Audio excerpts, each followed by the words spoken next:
கிறிஸ்துவில் பிரியமானவர்களே, லூக்கா 7வது அதிகாரம் 36 முதல் நீங்கள் வாசிப்பீங்களே, ஆனால் ஒரு ஸ்திரீயானவள் ஆண்டவராகிய இயேசு கிறிஸ்துவின் காலடியிலே அமர்ந்து அவள் எண்ணெயை ஊற்றி தன்னுடைய கூந்தலினால் அவருடைய காலை துடைத்து கொண்டிருந்தாள் என்று நாம் பார்க்கிறோம். இங்கே ஒரு விஷயம் நடக்குது.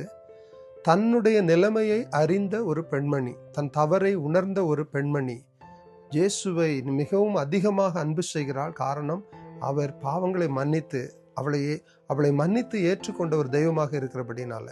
மற்றவர்கள் கூட அந்த பெண்மணியை குறித்து தவறாக பேசலாம், இல்லையானால் இவள் எப்படிப்பட்டவள் என்று தெரிந்தால் இயேசு இப்படி செய்வாரோ என்று கூட சொல்லலாம். ஆனால் நம் ஆண்டவர் இயேசு கிறிஸ்து எப்படிப்பட்டவராக இருக்கிறார்? தான் தவறை உணர்ந்து திருந்தி வருகிற மனுஷிக்கு அவர் அதை அங்கீகாரம் கொடுத்து ஏற்றுக்கொள்கிறவராக இருக்கிறார். தண்டிக்கிறவராக அல்ல, மாறாக ஏற்றுக்கொள்கிறவராக இருக்கிறார். ஆம் பிரியமானவர்களே, உலகம் உங்களை ஒதுக்கி தள்ளுகிறதோ, நான் திருந்திட்டேன்னு சொன்னா கூட ஏத்துக்க மாட்டேன்னு நினைக்கிறாங்களோ, there is a God.